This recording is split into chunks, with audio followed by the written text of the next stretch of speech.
Presenting The Complete. Orson Welles and the Mercury Theater on the air in The War of the Worlds by H.G. Wells. This is Orson Welles, speaking from London. as the third man.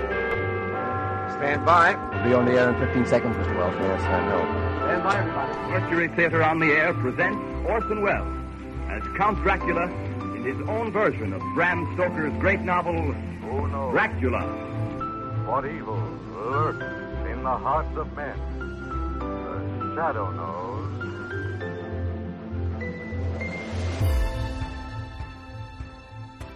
Hello world, welcome to The Complete Orson Welles, brought to you by Dwayne Old Time Radio.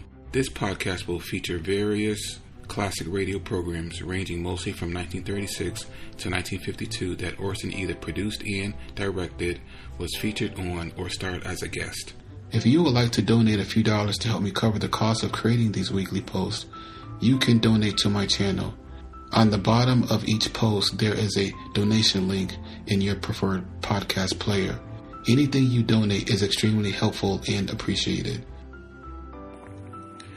May is here, and that means spring is in the air, at least here in the U.S. where I am. The Mercury Theater on the air starts the month of May with the famous story, Around the World in 80 Days. 116th episode, October 23rd, 1938. I really like this story, by the way.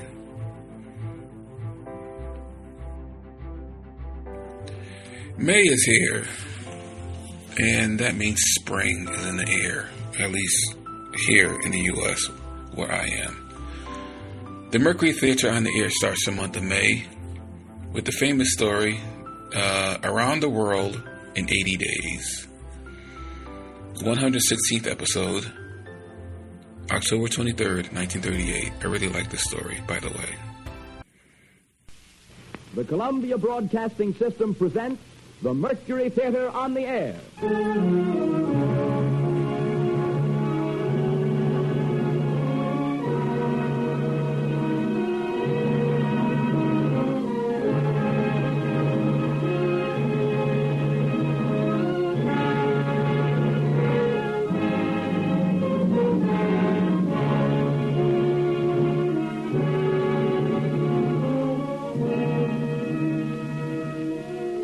Ladies and gentlemen, the star and director of the Mercury Theater, Orson Welles.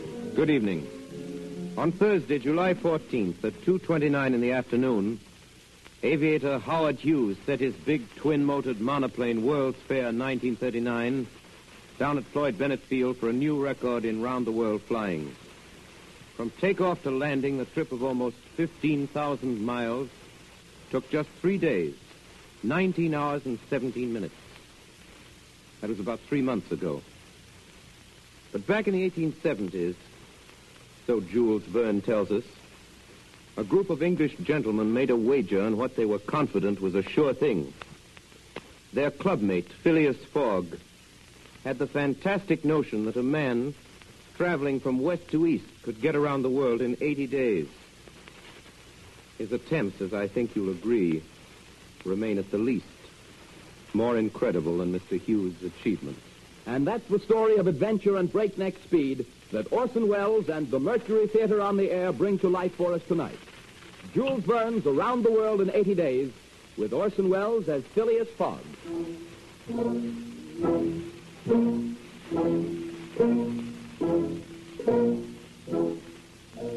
My name is Phileas Fogg. Oui, monsieur. I will tell you of my personal habits and what I require of a servant. Oui, monsieur. I am a man of simple tastes without relatives or family. I have my tea and toast at 23 minutes after 8, my shaving water 37 minutes after 9. I dress at 20 minutes after 10. At 12 o'clock you will serve me my lunch, consisting of a boiled fish with Reading sauce of the finest quality, a slice of roast beef garnished with mushrooms, a rhubarb and gooseberry tart, and a piece of Cheshire cheese. The whole washed down with 2 cups of tea. With my lunch, I read the London Times. At 4:15, you will bring me the Evening Standard. At 5 minutes to 6, you will bring me my hat and cane. I dine at the Reform Club. At midnight, you will serve me a glass of ale and a chicken sandwich. Really, sir. You see that the duties of my servant are not arduous. My present servant has been with me for 4 years. I've been forced to dismiss him. He brought me my shaving water this morning at a temperature of 84 degrees Fahrenheit instead of 86. That is an unpardonable offense. You understand? Oui, monsieur. You are a Frenchman, and your name is John. Jean, if it does not displease monsieur. Jean Passepartout. To be frank, I have had several trades. I have been a traveling singer, a circus rider, a vaulter like Lyotard, a dancer on the rope like Blondin. I have been a professor of gymnastics, and I was sergeant fireman at Paris. I have among my papers notes of remarkable fires. Now, wishing to settle down, and having learned that Monsieur Phileas Fogg is the most exact and most settled gentleman in the United Kingdom, I have presented myself to Monsieur with the hope of living tranquilly with him. You are well recommended to me. You understand my conditions? Yes, sir. What time have you? 52 minutes after 5. That is a fine large silver watch you have, but it is slow. Pardon, monsieur, that is impossible. You are 4 minutes slow. Does not matter. It suffices to note the difference. Then, from this moment, 56 minutes after 5 o'clock p.m., Wednesday, October 2nd, 1872, you're in my service. And now bring me my hat and cane. It's time for me to get to my club.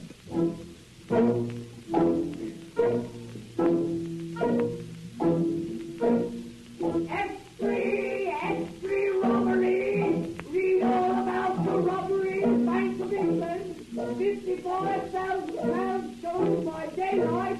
Read all about the big robbery. Paper! Extreme!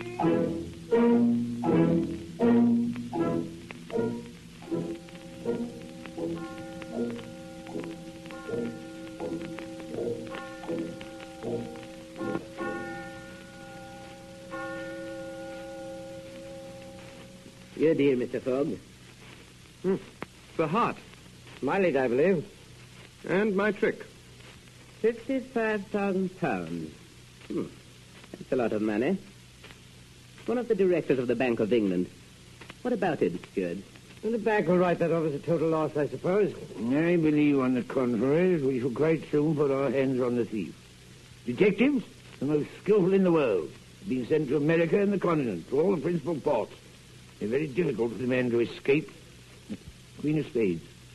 My trick, I think. Have you a description of the thief? He's not a thief. What? He's not a thief. The man who's extracted 55,000 pounds in banknotes in broad daylight from the paying room of the Bank of England. Ten of hearts. I don't think so. I trump you. The Morning Chronicle assures us he's a gentleman. At the actual moment that the package of banknotes was stolen, our cashier was occupied in registering a receipt for 3 shillings and sixpence. His eyes couldn't be everywhere, but he had, before that time, noticed a well-dressed gentleman of good manners and distinguished air going in and out of the paying room. You have a very accurate description of him. I still believe that the chances are in favor of the thief. Seems to be a very skillful and determined fellow. There's no single country in the world in which he can take refuge. Nonsense. Where do you suppose he might go? I don't know about that. After all, the world is big enough. Was once upon a time.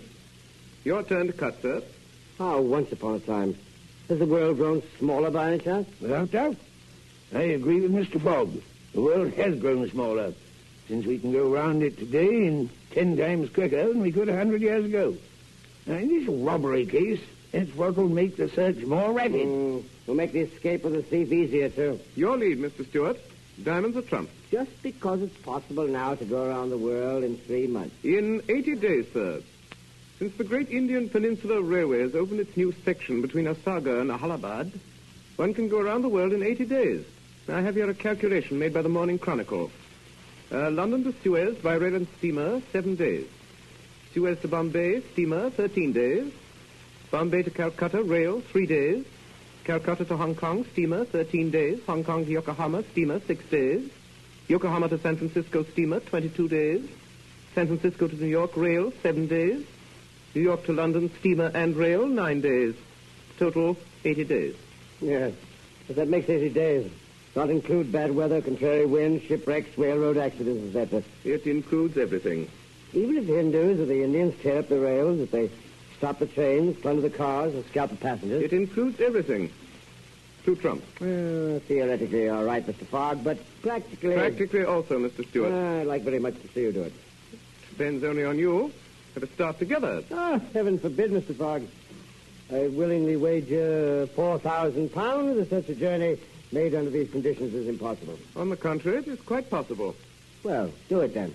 Go round the world in 80 days? Yes. I'm willing. When? At once. Only I warn you, Mr. Stewart, I shall do it at your expense. Gentlemen, this is folly. Let's continue our game. Your lead, Mr. Fogg. Deal again, please. Well, there's a misdeal. Mr. Fogg, I'm taking you up. I wager £4,000. Oh, my dear Stewart, you're not serious, are you? When I use the word wagers, it's always serious. Very well. I have £20,000 deposited with Baring Brothers. I'm willing to risk them. £20,000. £20,000 of the slightest unforeseen delay may make you lose. The unforeseen does not exist. But, Mr. Fogg, this period of 80 days is calculated only as a minimum. A minimum well employed is always sufficient. It means you must jump mathematically from the trains into the steamers, and from the steamers onto the trains. I shall jump mathematically. No, I'm joking. A true Englishman never jokes when so serious a matter as a wager is in question. Gentlemen, I bet £20,000 against who will that I will go around the world in 80 days or less. That is in 1,920 hours or 115,200 minutes. Do you accept? Yes, we accept. Very well. The Dover boat starts at 8:45. I shall take it. This very evening? This very evening. Today is Wednesday, the 2nd of October. I must be back in London in this very card room of the Reform Club, Pall Mall, on Saturday, the 21st of December, at 8:45 p.m., in default of which the £20,000 at present deposited to my credit with Baring Brothers will be yours, gentlemen, in fact and by right. Here is a check. Check for the full amount. Fogg, you're taking the 8:45 train for Dover. Would you not like to stop the game now and make your preparations? I am always prepared, sir. Diamonds are trumps. Your lead, Mr. Stewart.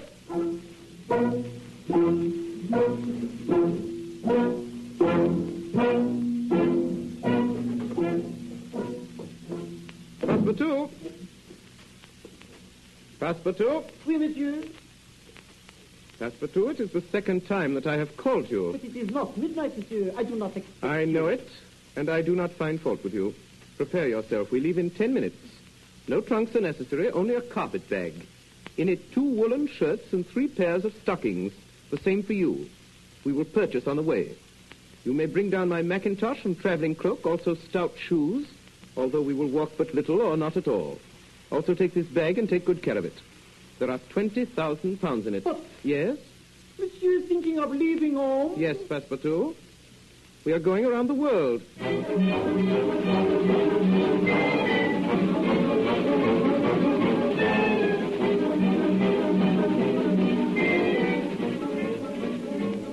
Dover. It's now 11:22. We've gained 40 seconds already. Monsieur! Yes? Monsieur, I have just remembered that terrible thing. Yes, what is it? In my haste, monsieur, in my disturbed state of mind, I have forgot... Mon Dieu! Forgot what? To turn off the gas in the kitchen. It will For burn. 1,920 hours, a gross piece of negligence which will be charged against your wages. The rate of 2½ cubic feet per hour and 3 farthings per cubic foot. On the day of our return, you will owe me exactly 3 shillings and 10 farthing.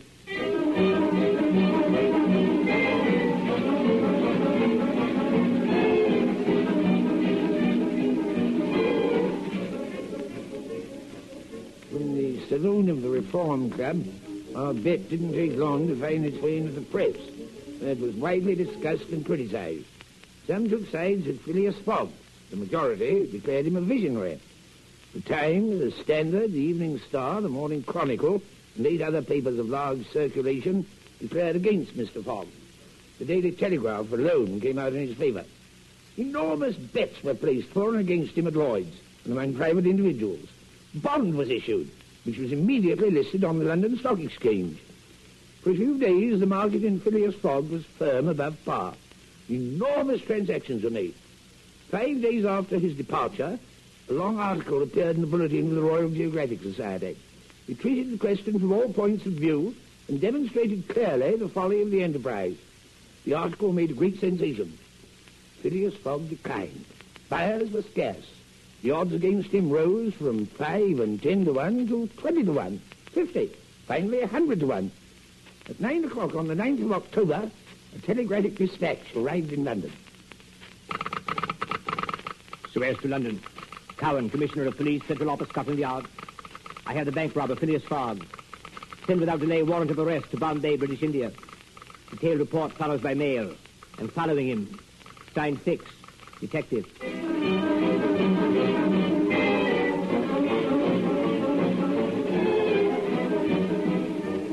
Left London Wednesday, October 2nd, 18:45 p.m. Left Paris Thursday, October 3rd, 8:40 a.m. Arrived Turin Friday, October 4th, 6:35 a.m. Left Turin Friday, 7:20 a.m. Arrived Brindisi Saturday, October 4th, 4 a.m. Boarded Mongolia Saturday, 5 p.m. Arrived at Suez Wednesday, October 9th, 11 a.m. 2 hours gained.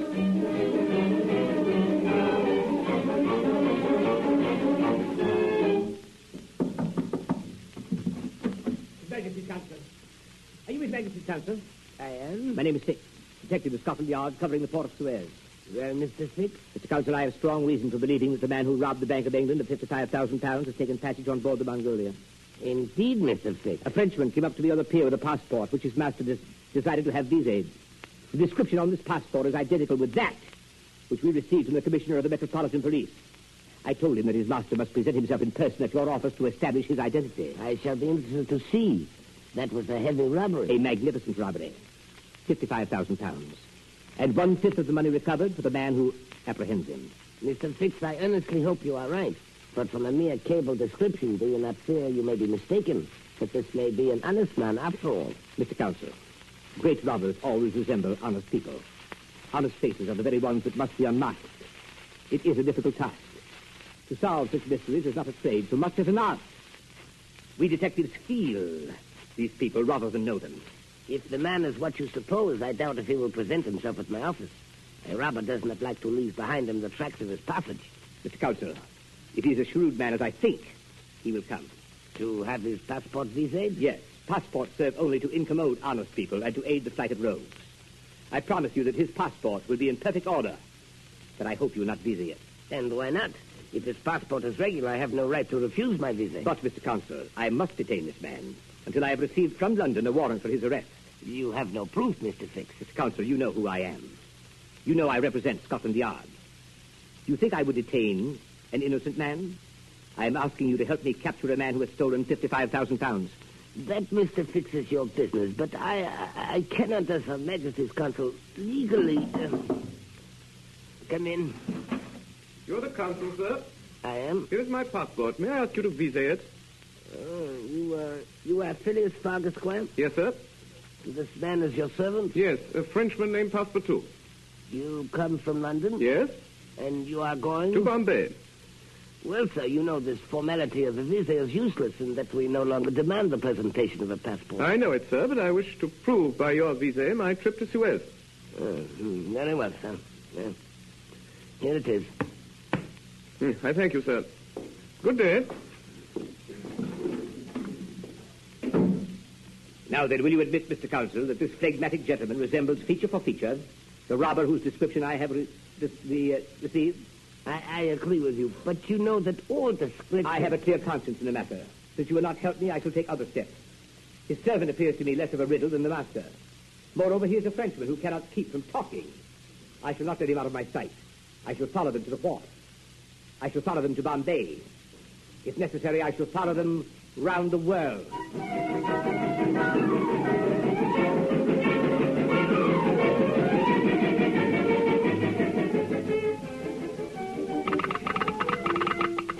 Suez to London, Commissioner of Police, Scotland Yard.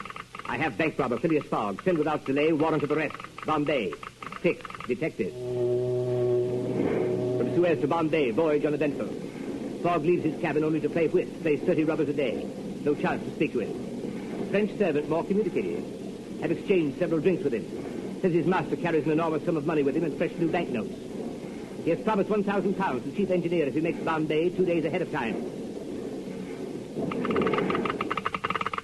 Bombay to London. Commissioner of Police, Scotland Yard. Arrived Bombay 2 days early. Warrant not here. Following bank thief to Calcutta. Send warrants there. 6. Detective.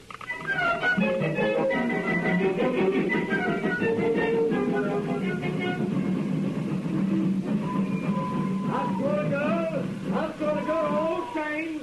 All passengers leave the train. Monsieur. Yes? Monsieur, it is a calamity. Explain yourself. Monsieur, we are stopped. There is no more railway. Conductor. Sir? Conductor, where are we? Fergus, sir. Whether our way ends?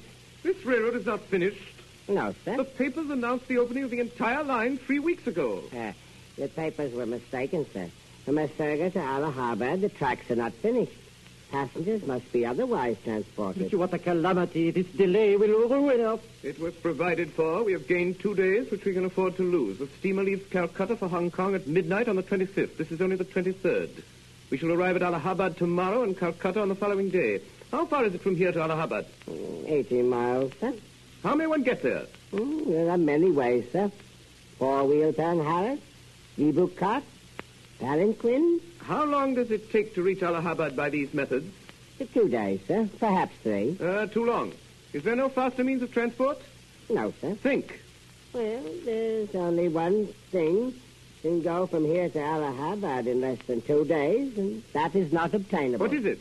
An elephant, sir. Thank you. I shall acquire an elephant. 10 pounds an hour. No, sir. 15 pounds. Hire my elephant, Your Honor. I could not consider it. His name is Kiuni. He is an elephant of combat. Very swift and very strong. 30 pounds. But no, sir. 40 pounds. For so small a sum, sir, I cannot let him out of my sight. He is my only treasure, Your Honor. How do I know I should ever see him again? Then I will buy him from you. It is not possible. I will give you 1,000 pounds. Sahib, for such a beast, that is nothing. 1,200. No, sir. 1,500. Sir, I love him as though he were my own child. 1,800. I am not a greedy man, Your Honor. Your Honor, 2,000 pounds. I cannot refuse a favor to so noble a gentleman. Sahib, you may have my beast, and I will be your guide. Pass for two. Oui, monsieur. The carpet bag. We start at once. Mr. Fogg. Mr. Fogg. Sir? Mr. Fogg, allow me to introduce myself. My name is... Mr. Fix, I believe. It is indeed, sir. Though it surprises me that you know it. I always know the names of my fellow passengers. Can I be of service to you, sir? Mr. Fogg, you have acquired this elephant, the only one within 20 miles. That is correct, sir. And with it you hope to reach Allahabad tomorrow? I do, sir. Then I beg you, sir. I'm in as great a hurry to reach Calcutta as yourself. If only you will permit me to accompany you, I shall be more than happy. Detective Fix to Commissioner of Police, Scotland Yard. October 23rd, left Asperger. 11:30 a.m. on elephant back. Phileas Fogg in one of the howdahs, I in the other. The French servant between us astride the animal. The Parsi guide perched on the elephant's neck. At nightfall, we entered the jungle, proceeding at a steady, rapid pace. As we proceeded, the forest grew denser. Fog is untiring. The man is made of iron. Towards morning, we entered the territory of Bundelkund. Allahabad now only 12 miles to the northeast. At a little before 2, the elephant, showing signs of uneasiness, suddenly stopped. Kiuni, Batas! Why did he stop? I do not know, sir. I will see. Salati, Kiuni! Brahmin, sir. It's very dangerous. They come towards us. You must remain still. If the elephant is hidden behind these trees, they will not see us.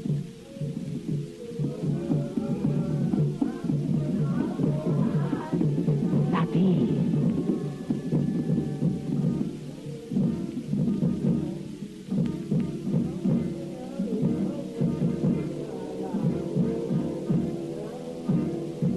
First came the priests with mitres on their heads. Behind them in a car with large wheels was a statue with 4 arms. Its body colored dark red, its eyes haggard, its hair tangled, its tongue hanging out, its lips covered with henna and beetle. Around its neck was a collar of skulls, around its waist a girdle of human hands. What is that statue they're dragging? Kali, the Hindu goddess of love. And death. Of death, perhaps. Of love, never, that ugly old witch. No, in my confinement.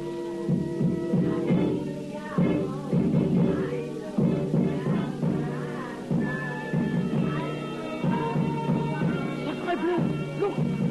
Look there! A woman. She's beautiful. Two priests were dragging her along. A young woman, half conscious, deathly pale. Her neck, her shoulders, her ears, her arms, her hands, her toes were loaded down with jewels, necklaces, bracelets, earrings, and finger rings. Behind her were guards armed with naked sabers, carrying the body of an old man dressed in silk and gold. It disappeared among the trees. Tell me, what is sati? Sati, Sab, is a human sacrifice. The woman you have just seen will be burned to death tomorrow in the early part of the day on the funeral pyre of her husband. Burned alive or the villain? Yes, Sab. This corpse, then, was her husband? Yes, Sab. The prince, her husband, the Raja of Bangalkand. As a child, I betrothed her to him. She has never seen him. In Allahabad, they seized her. Where are they taking her? To the pagoda of Pilaji, 2 miles from here. There she will pass the night in waiting for the sacrifice. And this sacrifice will take place... At the first appearance of day. There will be no sacrifice. We will save this woman. Save her? I have still 12 hours to spare. I can devote them to her. Bravo, monsieur, bravo. You are a man of heart. Occasionally, Passepartout, occasionally. When I have the time.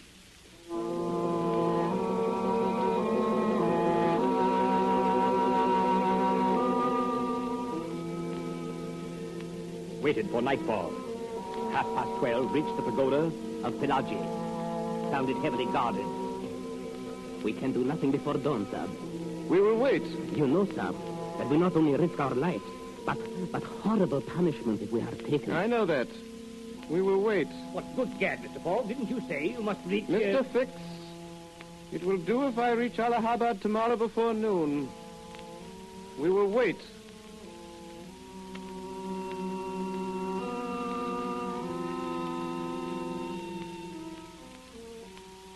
Little before dawn, men began to move in the pagoda.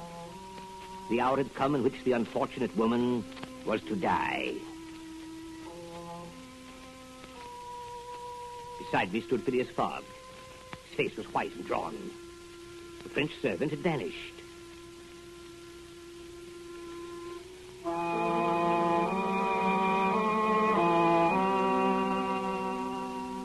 The doors of the pagoda were now opened. An intense light came from the inside. We could see the victim all lighted up, being dragged by 2 priests to the outside. She seemed to be drugged. In Phileas Fogg's hand, I saw the glint of an open knife. The crowd began to move towards the river. There stood the funeral pyre with the Rajah's body. In the half-light, we could dimly see the victim motionless, stretched beside her husband's corpse. A torch was brought. Then there took place a most extraordinary occurrence. The dead Rajah moved. He was seen suddenly rising upright, like a phantom, raising the young woman in his arms. Descending from the pyre amidst clouds of smoke, he advanced rapidly towards us, between the lines of Brahmins groveling on the earth with terror. Now he was only a few yards off. Quick, quick, my master! Passepartout! Quick, quick, quick, run before they see. Master! Alive! A few bullets flew around us, and an arrow pierced Phileas Fogg's hat. Soon we were out of range. At 11:45, we entered the streets of Allahabad. The young woman we had rescued from death lay still unconscious in the arms of Phileas Fogg.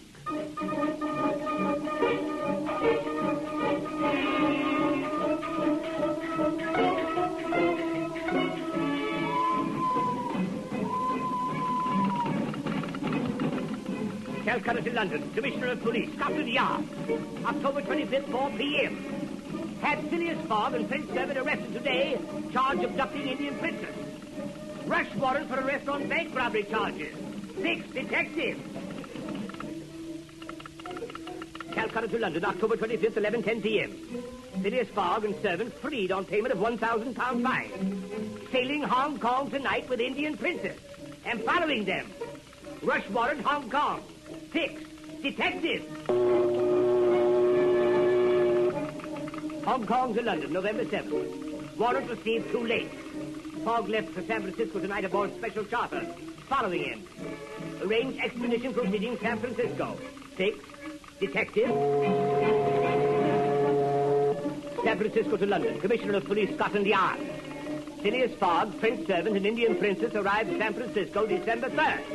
Leaving 6 p.m. for New York. Advise Her Majesty's Council, New York, arrange expedition. 6. Detective. Salt Lake City to London, December 5th. Traveling same train as Fogg and Party. Have him under constant surveillance. 6. Detective.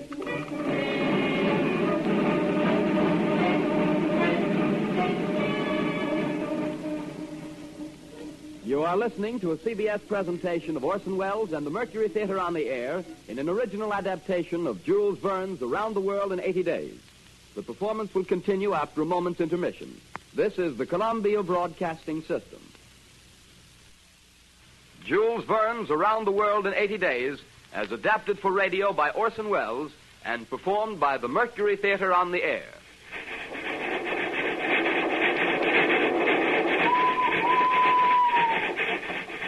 Oh, mon Dieu, what a country is this America? December 3rd, we leave San Francisco. There are men fighting in the streets. They are electing a justice of the peace.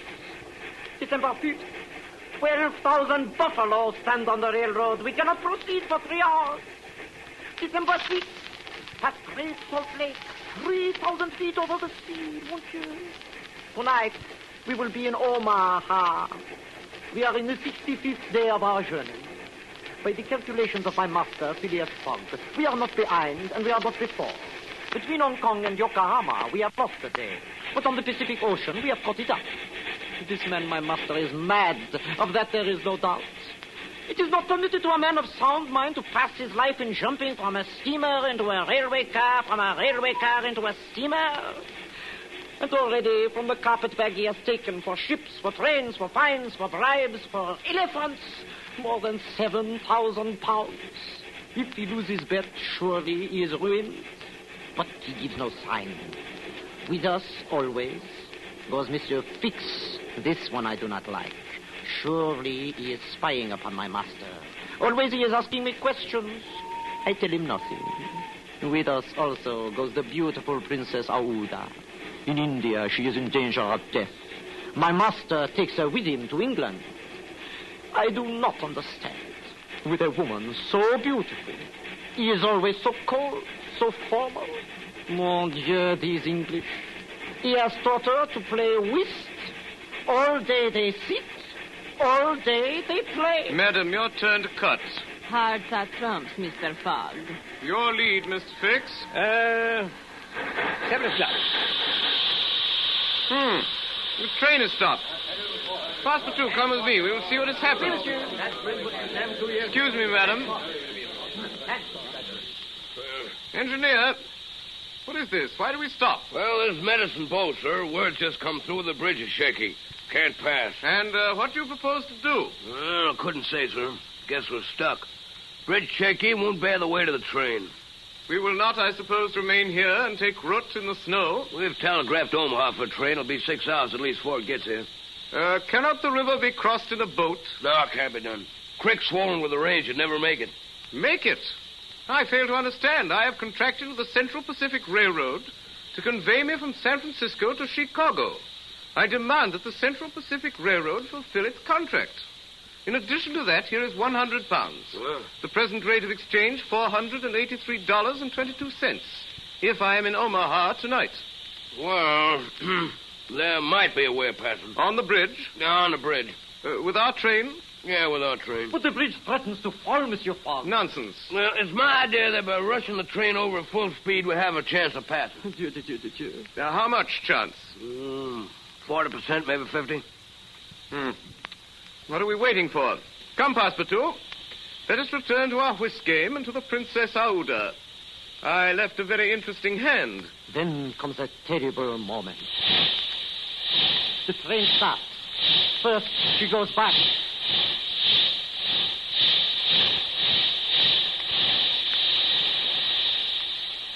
And then she goes towards the breach.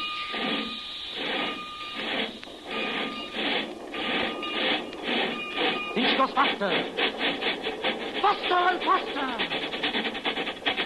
We are at the breach.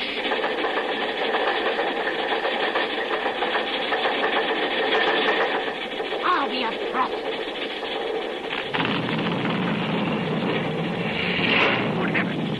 What was that? Sacre Dieu. That was the bridge falling behind us. I think we shall win this hand, Mr. Fix.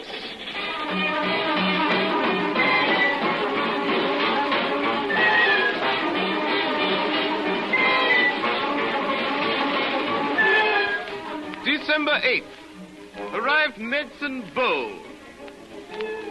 December 8th. Attacked by Red Indians. Arrived Fort Kearney, 7 a.m., 20 hours behind time. December 8th, left Fort Kearney, 8 a.m. by ice sled.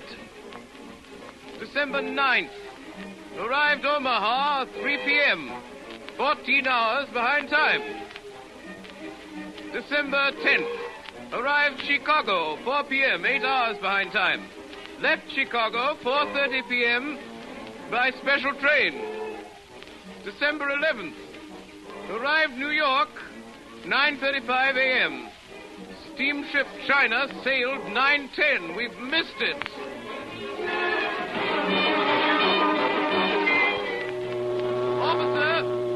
Officer, when does the next ship sail? Well, the Perrier leaves on December 14th, sir. And arrives in England when? It doesn't go to England. It lands in Havre December the 24th, sir. Is there any vessel which arrives in England by December 21st? None, sir. Then I must arrange that one shall. Come, Passepartout, and bring the carpet bag.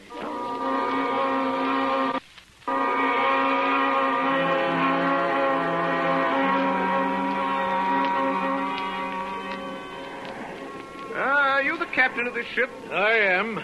I'm Phileas Fogg of London. I am Andrew Speedy of Cardiff. Excellent. Are you ready to sail? In an hour. You are loaded for... Bordeaux. Your cargo? Gravel. You have passengers? No passengers. Never have passengers. A cargo that talks too much. Your vessel sails swiftly? Between 11 and 12 knots. The Henrietta, well known, sail and steam. Do you wish to convey me to Liverpool, myself and 3 persons? Liverpool? Why not to China? I said Liverpool. No. No? No, I'm setting out for Bordeaux. It doesn't matter what price? It don't matter what price. But the owners of the Henrietta... The owners of the Henrietta are myself. The vessel belongs to me. I will charter it from you. No. No? I will buy it from you. No. No. Well, will you take me to Bordeaux? No, not even if you paid me $200. I offer you 2,000. For each person? For each person. And there are 4 of you? 4. I leave at 9 o'clock. It is 8:30. At 9 o'clock, we will be on board.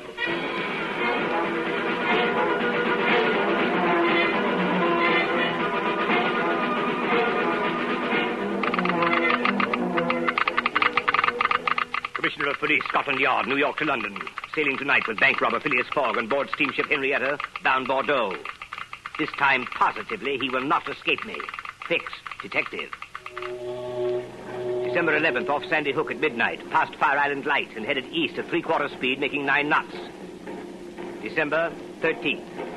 At noon, vessel suddenly changed course, heading northeast. Speed increased to 12.5 knots. Captain nowhere to be seen.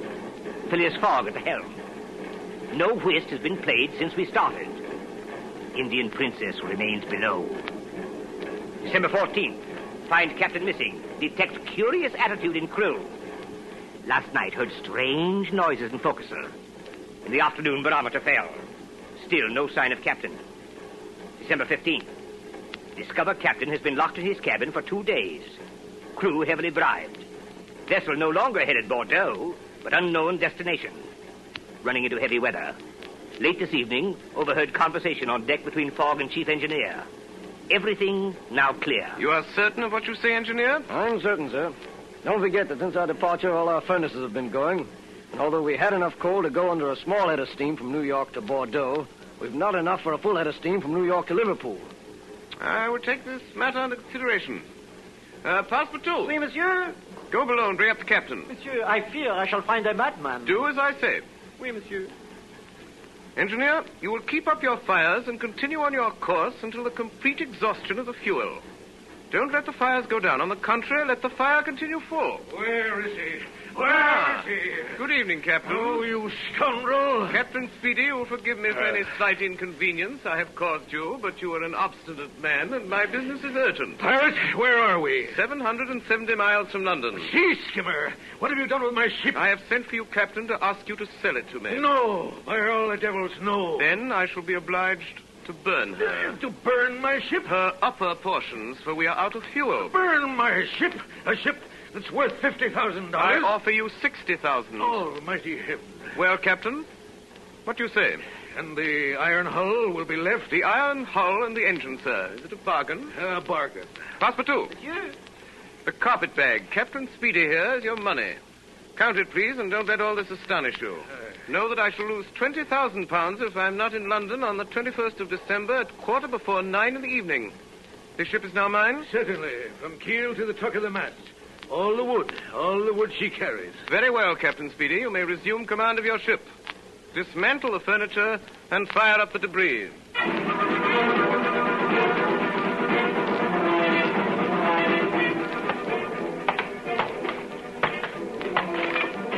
Poop deck, the cabins, the bunks, the spare deck were burned today. Reach speed of 13 knots. December 19th, rafts, masts, and spars consumed. December 20th, the railings and remaining portions of the deck fed to the furnace. At 7 in the evening, sighted coast of Ireland, fast at light. At 10 o'clock, arrived off Queenstown. Mr. Fogg. Yes, Captain? Mr. Fogg, you're a brave man. Thank you. From the bottom of my heart, I pity you. Everything is against you. You have 24 hours in which to reach London, and yet we are only off Queenstown, and there's no more wood. Is that Queenstown where I perceive the lights? Yes. Can we enter the harbor? Not for 3 hours, only at high tide. Very well. We will wait.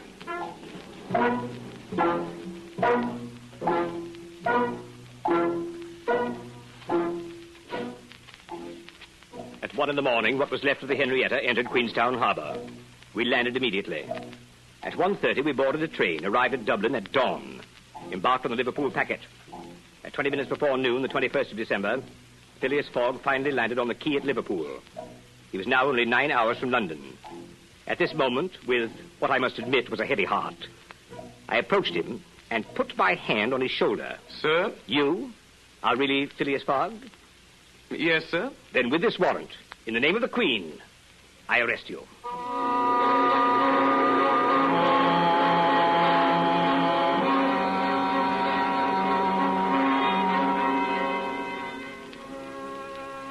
Ah, mon Dieu, mon Dieu. So, on the 80th day of his tour around the world, only 9 hours from London, with 3 hours and 5 minutes to spare and £20,000 at stake, my master is imprisoned here in the custom house at Liverpool. I am desolate. It is snowing. Mon Dieu, what shall I do? All morning we wait. On the porch of the custom house where we wait, it is damp and cold. But Madame Aouda will not desert my kind master, who sits inside alone. What will become of him? The last train for London leaves at 2 o'clock. Alas, I fear my master is ruined. Ah, mon Dieu. Extreme, Frank Wilbur arrested. Read all about the rest of 55,000-pound robber. Extreme, extreme.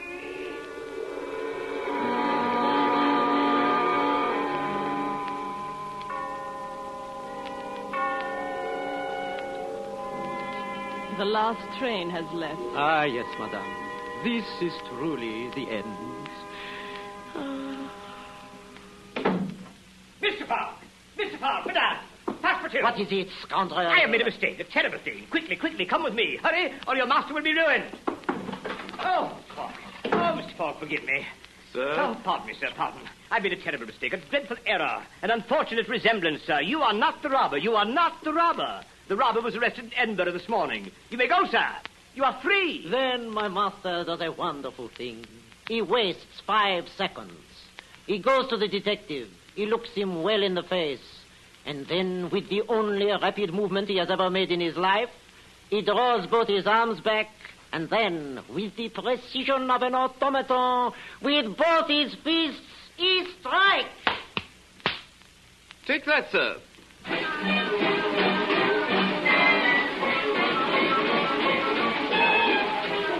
We jump into a carriage, and in 5 minutes we are at the station. It is 40 minutes past 2. Phileas Fogg orders a special train.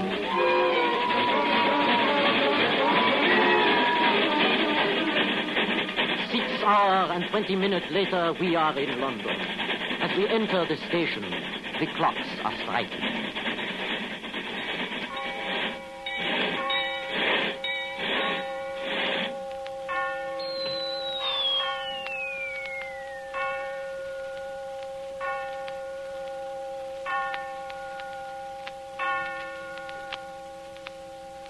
My friends, I've been around the world in 80 days and 15 minutes. I've lost.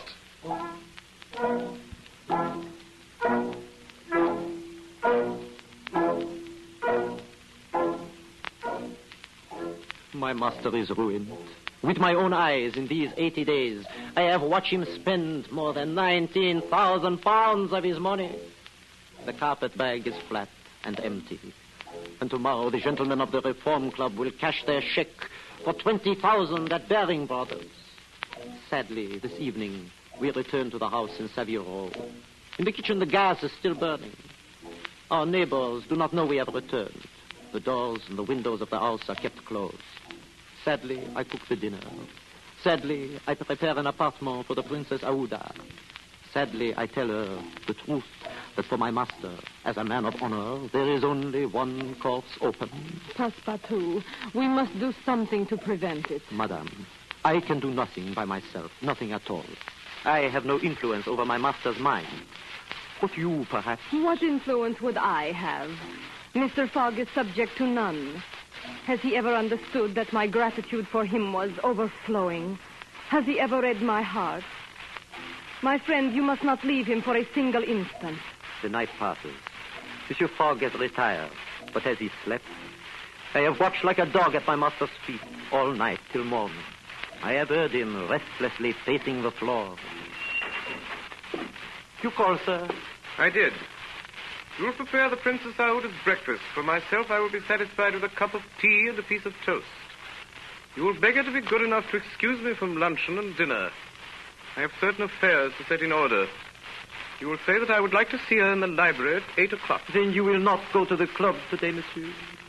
No. My master, I wish you to know that whatever happens, I shall always... Go.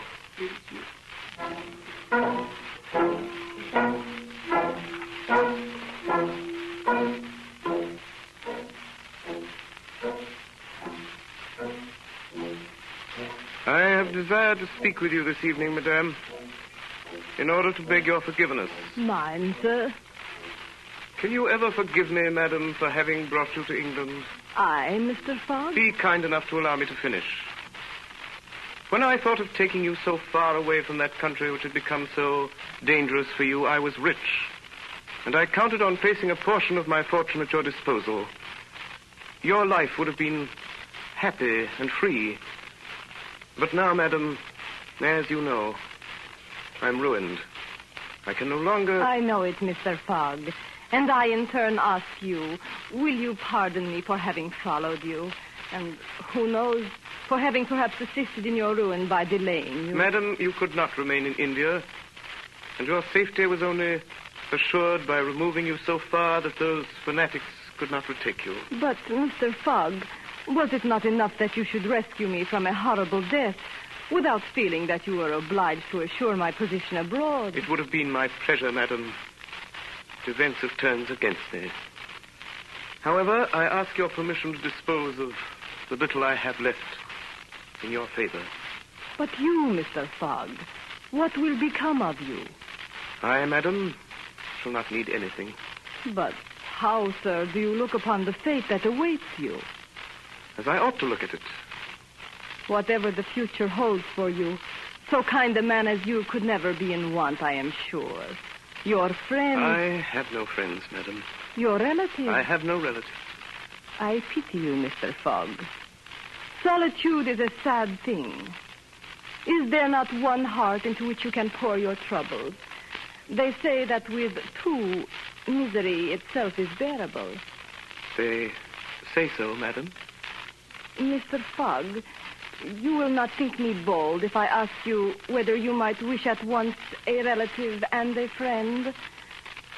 Will you have me for your wife? You close your eyes, Mr. Fogg. Will you not look at me and answer my question? I love you. Yes, in truth. By everything most sacred in the world, I love you. And I am yours. Ah, my friend. Did you ring, sir? Passepartout. Oui, monsieur. You will notify the Reverend Samuel Wilson of Marylebone Parish of our intention to be married as soon as possible. Bon, monsieur. It is not too late to go now, is it? Never too late, monsieur. It will be for tomorrow, Monday. For tomorrow, Monday, my dear? For tomorrow, Monday. Yes, monsieur. Yes, madame.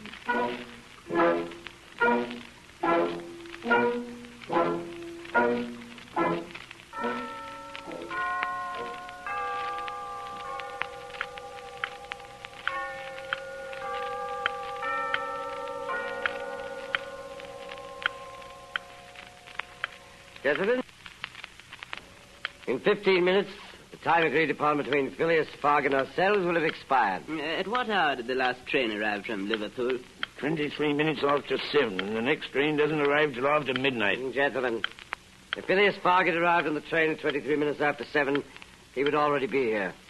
We can therefore consider we have won the bet. I wouldn't be too sure, gentlemen. Mr. Fogg is an eccentric of the first order. His punctuality is a byword. Never arrives too late or too soon. He'll appear here at the very last minute, or I shall be very much surprised. Let's continue our game, gentlemen. Your deal, Flanagan. This is the rubber game. He has 11 minutes.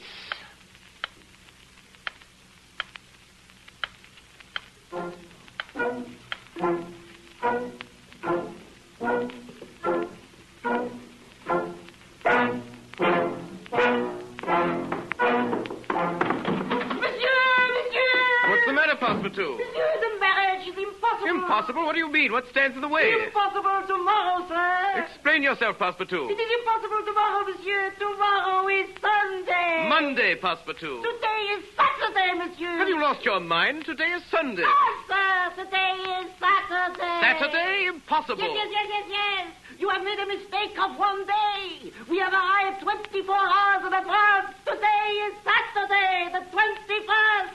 We have 10 minutes. We have won. We have saved.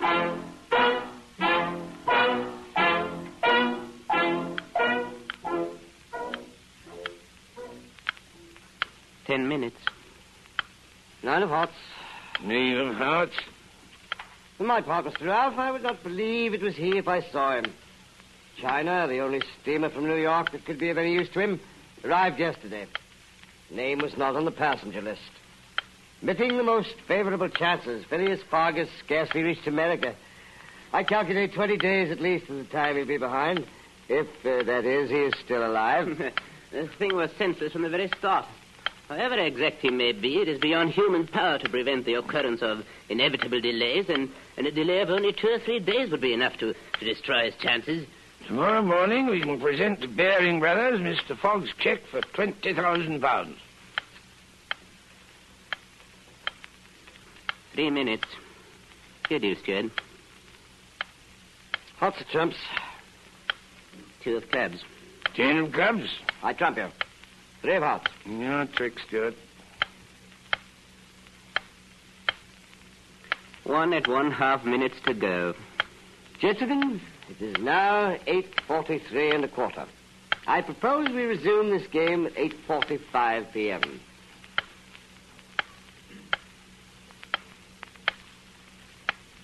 Gentlemen, we may safely congratulate ourselves. The bet is won. 1 minute. 5 seconds. 50 seconds left. 40. 25. 15. 14, 13, 12, 11, 10, 9, 8, 7, 6, 5, 4, 3, 2. Good evening, gentlemen. It's a good wager. I'm afraid you've lost.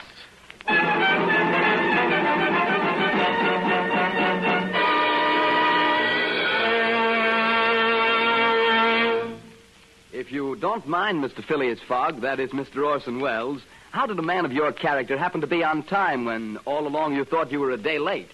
Well, Mr. Seymour, it's this way.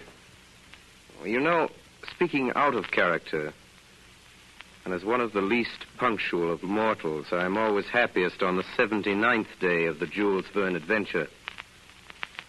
Here, for a blissful page or two, it does really look as though all my life's long list of trains missed and appointments forgotten may be finally justified in the delirious unlikelihood of Mr. Fogg losing his bet. We of the world who can't read timetables, wind watches, or get out of bed, we for whom traffic jams were made and for whom the alarm clock never rings, we more than any regard with benevolent suspicion those incidents which delayed the undelayable Englishman. To us, they are less like incidents than excuses. The whole story's too good to be true. An alibi we'd never dare. At least, I'd never dare anything like this. Excuse me, old man, I tried to make it, but you see, there was an Oriental princess and a tribe of Red Indians, and then we had to burn up our ship on the way over for fuel. I'm sure you know how it is. Most annoying. Hope you'll forgive. As I say, it sounds like the ultimate, the magnificent alibi it ought to be, but... oh, horror. There appears in the last chapter a Jules Verne nick in time. An unpredictable split infinity that flings the truth in our teeth and turns the timetables. And here our envy turns to loathing as we, who are always late, realize that the 81st day is actually the 80th. That the 5 minutes after midnight is really the 11th hour. That Phileas Fogg made it and is lost to us. Well, Mr. Seymour, here's the solution. At a period when your grandfather saw the sun pass the meridian 80 times, Mr. Fogg, rushing precisely around the globe toward the sun, celebrated this solemn and unavoidable occasion 79 times only and gained a day. Myself, I don't understand it even after I've explained it. But you do, I'm sure. You who get there and keep nobody waiting. You probably guessed it before we began.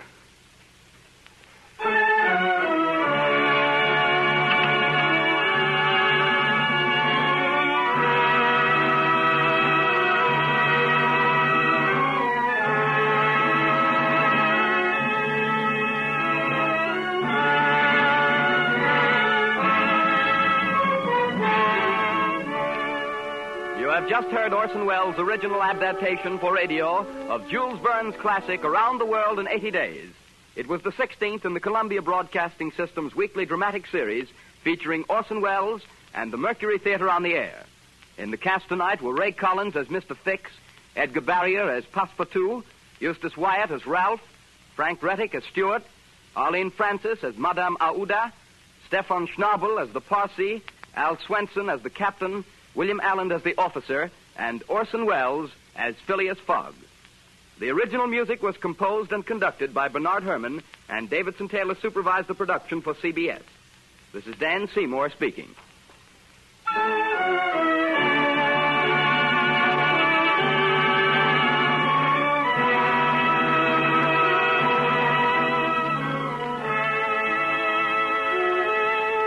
Next week, The War of the Worlds by H.G. Wells, with Orson Welles as producer, director, and featured artist, supported by the Mercury Theater on the air.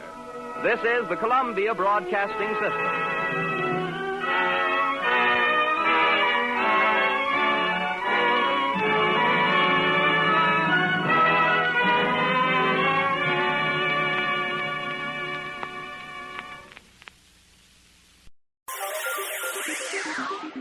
Thank you for listening to and showing your support for my podcast. If you would like to receive notifications of when new episodes are posted, please subscribe to my channel. Subscriptions are 100% free, and they really help me get an idea of how I'm doing.